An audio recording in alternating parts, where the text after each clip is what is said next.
Buen día, muchísimas gracias por estar aquí, Jorge. ¿Cómo estás? Buenos días. Hola, buen día. Muy bien, gracias. Gracias a ustedes por la entrevista. Todo muy bien, gracias. Para las personas que no conozcan a Jorge, él es Jorge Obregón, artista plástico mexicano especializado en la pintura de paisajes, específicamente en la representación de volcanes, licenciado en artes visuales por la Escuela Nacional de Artes Plásticas, donde obtuvo la medalla Gavino Barreda al mérito universitario. Ha realizado distintas residencias artísticas tanto en España como en Estados Unidos, lo que ha permitido enriquecer su perspectiva pictórica. Siguiendo la tradición de los pintores viajeros y paisajistas, ha escalado y explorado volcanes en diversas partes del mundo con el objetivo de capturar esencia y majestuosidad de estos impresionantes fenómenos naturales en sus obras. Su búsqueda constante de la perspectiva adecuada y su profundo interés por la experiencia estética y lumínica han contribuido a desarrollar un estilo en la representación de paisajes volcánicos, no nada más de México, sino de varias partes del mundo, y entre sus influencias más destacadas se encuentran José María Velasco, Doctor Atl y obviamente Luis Nishizawa. Jorge, para ir empezando esta pequeña entrevista, desde pequeño has tenido un acercamiento muy singular con el arte, una conexión que va incluso desde tu abuela Luz Osorio hasta la tienda de tu tío Rodán, pero realmente quisiera saber cómo comienza el acercamiento, el interés hacia la naturaleza que presentas actualmente. Claro que sí, sí, como decías, mi bisabuela fue pintora, ella fue Luz Osorio, ella pintó alrededor de 1880, en el siglo XIX. Bueno, de ahí viene parte, ¿no? En la sangre, ¿no? En la genética, este gusto y esta habilidad, ¿no? Por la pintura y el gusto por la naturaleza se me da desde chico. Yo viví un año en un camper por Estados Unidos y Canadá viajando. Y bueno, ese contacto de ese viaje, yo tenía 5 años, yo que me dejó muy marcado también. Y a mi regreso a México, yo me dediqué mucho a hacer excursión por las montañas en la zona de la región del Estado de México y alrededor de la Ciudad de México, y eso yo creo que fue algo que marca mucho, ¿no? Mi gusto y mi quehacer ahora en la pintura.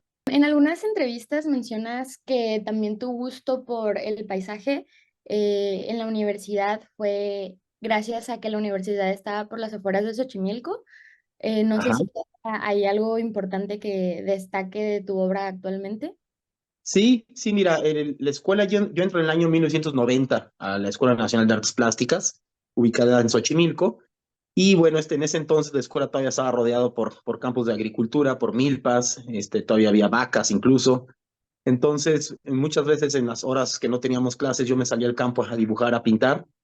Y otro detonante fue de que en el primero y segundo semestre yo tuve la materia de técnica de los materiales impartida por el maestro Luis Nishizawa. De él aprendí todos los procesos técnicos y a su vez él fue el que me invitó a salir por primera vez al campo a pintar al aire libre. Entonces, estas salidas y verlo yo trabajar a él en el campo, al aire libre, cosa que yo nunca había hecho, eso marcó mucho, ¿no? Mi interés por dar una continuidad en mi obra, de seguir trabajando, ¿no? Al aire libre, paisaje. Entonces, esas dos cosas son, creo que marcan mucho, ¿no? En mis inicios en la carrera.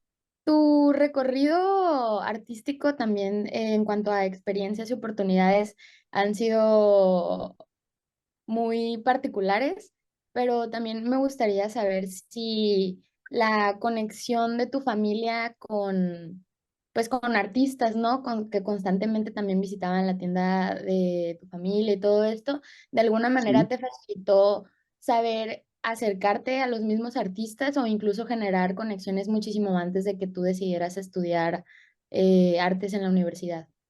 Sí, sí, sí, fue una conexión muy estrecha esa. Mi tío Luis Obregón Cetina, él fundó la fábrica de pintura Rodán en los años finales de los 70. Fue uno de los precursores para hacer la fábrica de óleos, de pinceles, de solventes, todo para los artistas. Y mi padre tenía el negocio que era de mis abuelos, que es Casagaries, actualmente sigue al pie del negocio. Es un negocio de más de 100 años. Es una tienda con venta directa al público y en la cual yo, desde la secundaria, yo me iba los veranos a trabajar al mostrador. Entonces, ese trabajo, estar en el mostrador y estar en contacto con muchas veces con artistas como el maestro Anguiano, el maestro Toledo, maestro Felgueres, Vicente Rojo, con muchos artistas llegaban ahí a pedir su material y a mí me tocaba atenderlos y posteriormente yo fui también el chofer de entrega de mercancía en la tienda, entonces me tocaba manejar la combi que llevábamos los caballetes y los bastidores que los maestros no se podían llevar. Entonces yo los llevaba a sus talleres y pues, bueno, cargaba el caballete, el bastidor, me invitaban a pasar al taller para dejárselos ahí y yo quedaba sorprendido, ¿no? conocer los talleres de todos estos maestros y bueno, eso también es algo que me deja muy marcado, ¿no? El ver yo que ese es todo un oficio, es una forma de vida y decir, bueno, yo también puedo vivir haciendo esto, porque cuando uno es niño, ¿no? Uno lo ve como una utopía, ¿no? Ser pintor, ¿no? Uno lo ve como algo inalcanzable, pero cuando uno está ya inmerso y lo ve en la vida diaria y lo ve en la vida real, fue algo que me deja también muy marcado, ¿no? El estar trabajando y en contacto directo con ellos. Bueno, ni siquiera lo puedo imaginar, pero ha de haber sido una oportunidad también muy, muy linda. Sí, única, sí, muy, muy rica, única. Incluso cuando yo termino la prepa y pienso estudiar pintura, pues lo primero que se me viene a la cabeza es decir, bueno, me voy a Italia o me voy a Francia, a París, a Florencia a estudiar pintura.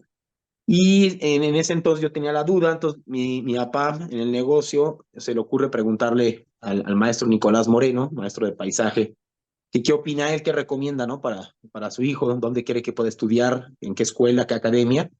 Y lo que le contesta el maestro Nicolás Moreno es entonces, le dice, su hijo debe de estudiar primero aquí en su país, conocer su historia, sus raíces, su academia, ¿no? Lo que es la pintura, y posteriormente salir y ya aprender, ¿no? De los demás, pero primero traer unas bases propias, ¿no? De su país. Y bueno, gracias a esas recomendaciones que yo decido estudiar en la UNAM, en la Escuela Nacional de Artes Plásticas, ¿no? También es algo bien importante eso. Claro.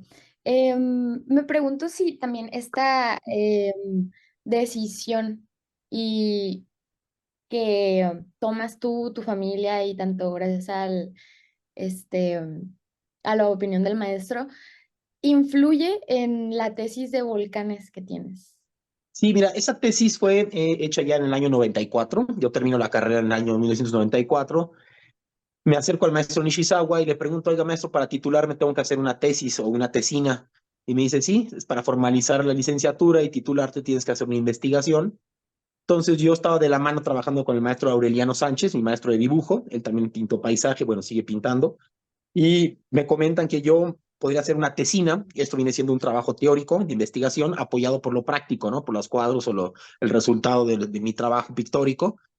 Y entonces donde yo propongo, yo en ese entonces estaba empezando a salir a pintar al campo alrededor del Valle de México y me pongo a investigar, acudo al Instituto de Geofísica de la UNAM y me doy cuenta de todo el paralelo 19 que estamos inmersos en el eje neovolcánico mexicano. Entonces, en ese entonces no existía el Internet, yo me iba a las bibliotecas, me iba a las mapotecas para investigar toda la topografía del relieve de México. Y es donde me encuentro con esta sorpresa, ¿no? Que desde Veracruz hasta el estado de Nayarit está el eje volcánico. Entonces, en mi propuesta, yo comento con el maestro Nishizawa y le digo, maestro, yo dentro de los próximos 2 años, mi inquietud es salir a pintar todos los volcanes de Veracruz a Nayarit y a partir de mi trabajo in situ, en práctica al aire libre, abordar la investigación de la historia del paisaje en México, cómo llega con los viajeros el paisaje a México, cómo se desarrolla en la academia, la aportación que ha tenido cada pintor y, bueno, mi punto de vista y mi aportación con ese trabajo de espacio, de luz y de atmósfera en el eje volcánico y es por eso que decido hacer esta tesis. Me la dirige el maestro Aureliano Sánchez junto con el maestro Nishizawa. Al final, mis sinodales fueron ellos y bueno, ahí obtengo de manera muy gratificante una mención honorífica por esta tesis. Después de esta tesis, ¿realizas algunas residencias? Mencionó, has estado, bueno, Y, has llevado tu arte a países como España, Finlandia, Ecuador. Bueno, en Ecuador fue la expedición, Japón, pero dentro de tus residencias hay una que me parece interesante, en la que hace uh-huh. referencia al sol de medianoche, la que te permitió hacer, bueno, después de terminar esa residencia, regresar a México y hacer esta comparación entre el sol de medianoche en Finlandia y Sí, la luz de plata que llamas que existe en México. así es, Y correcto, sí. bueno, mi pregunta es si has continuado realizando este tipo de ejercicios luminiscentes en algunos otros países y si te has encontrado con cosas que no te habían tocado, ¿no? Experiencias nuevas en cuanto a la luz, cómo refleja la naturaleza. Sí, sí, de hecho, sí, todos mis proyectos básicamente de paisaje tienen que ver con la luz, ¿no? La luz es un elemento indispensable, muy importante en la pintura, y bueno, más en la pintura de paisaje, de captar la luz al aire libre, del natural. Entonces, mi primera residencia la hago en 1997, me voy al norte de España, en Cataluña, un pueblo que se llama Farrera del Pallars, esto es en los Pirineos catalanes, ahí propongo yo hacer un proyecto becado de estudiar la luz en los Pirineos catalanes en lo que viene siendo verano, otoño y invierno, o sea, en el mismo lugar, pintar estos cambios estacionales que se marcan mucho. Posteriormente, este proyecto lo expongo en Barcelona. Ahí conozco a la encargada de cultura de Finlandia y es que ella me invita y me dice, oye, me interesa mucho que en mi país me hagas un proyecto similar de luz. Te invito para que vengas y conozcas el sol de medianoche, cosa que yo no conocía, no tenía total desconocimiento. Entonces hago el proyecto y investigo que en los meses de julio y agosto el sol no se pone, no hay oscuridad en las latitudes tan al norte del círculo polar ártico, y le propongo ir a pintar la luz del sol de medianoche. O sea, es algo para mí nuevo. Y la sorpresa con la que yo me confronto es de que a las 11, 12 de la noche el sol empieza a caer al horizonte, es un atardecer, y a la 1, 2 de la mañana el sol pues, se vuelve a elevar y se convierte en un amanecer. Entonces, el atardecer, antes de terminar y llegar a la oscuridad, se vuelve a subir el sol y se vuelve, convierte en un amanecer, ¿no? Es algo maravilloso. Y eso es lo que estuve pintando en Finlandia en el año 99. Posterior a esto, yo sigo trabajando proyectos de paisaje y las residencias que hago después en Estados Unidos, tanto en Boston como en Vermont, son residencias en las cuales yo voy a aprender con maestros de pintura, de paisaje, técnicas en las cuales ellos están pintando los reflejos en el agua y los reflejos de la luz, ¿no? Como en estos espejos de agua.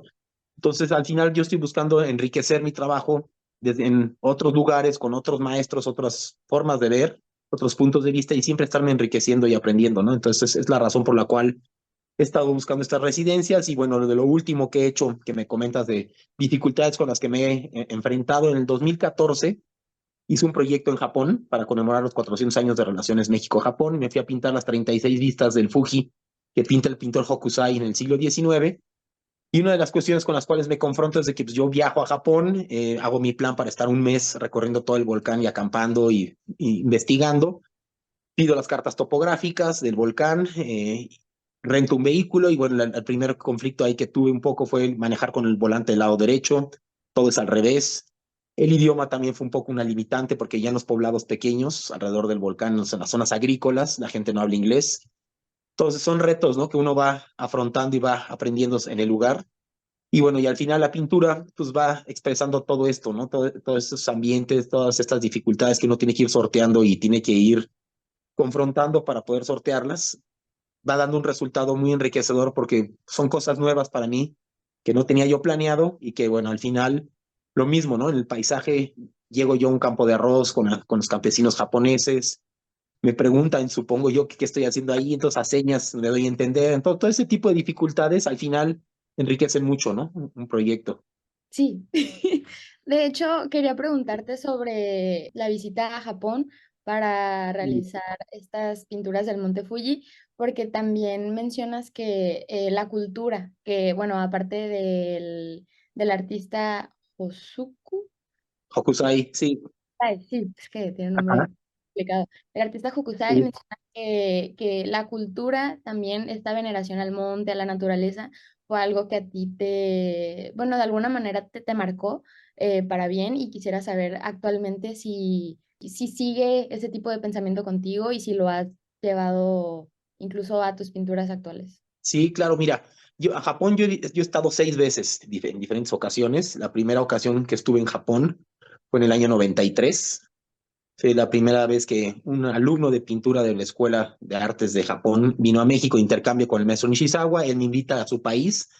Yo acudo con muy pocos recursos. Yo estaba por terminar a un año pues, de terminar la carrera. Todavía no sabía bien qué iba a hacer yo de tesis, no tenía yo muy claro eso. Y en este primer viaje en el 93, con mi amigo japonés, me invita a hacer una excursión al volcán Fuji y hago el ascenso, subo a la cumbre. Es un recorrido de 7 horas de noche para llegar a ver el amanecer en la cima. Y bueno, todo este ascenso tiene mucho que ver con una peregrinación budista y shintoísta que, bueno, los japoneses tienen a la Fuji como una deidad. Entonces el ascenso se hace de una manera muy espiritual, a través de un ritual religioso para subir a la montaña y agradecer. Entonces uno llega arriba a la montaña para ver el amanecer, ver el sol naciente, ¿no? Hacia el Océano Pacífico. Y todo este ambiente espiritual yo creo que sí me deja muy marcado porque allá arriba yo llevaba una pequeña libreta, me puse a hacer unos pequeños apuntes, unos dibujos, y es donde yo decido pintar volcanes en México, decidí hacer una tesis sobre todo el eje volcánico y en la cual yo propongo escalar todos los volcanes, subirme y pintar los puntos de vista del espacio desde arriba, de abajo, hacer un análisis plástico estético sobre el espacio, en el paisaje y toda una investigación. Y es en Japón en el año 93 donde me surge esta idea. Entonces Japón al final me deja muy marcado para mi quehacer el plástico aquí a mi regreso en México. Y posteriormente he hecho diferentes visitas, he hecho exposiciones en Japón, he trabajado con material japonés como lo que es el papel koso, sobre lo que es la tinta japonesa, el sumi, sobre el papel. He pintado proyectos en Japón, he hecho diferentes trabajos y excursiones a diferentes volcanes también en Japón.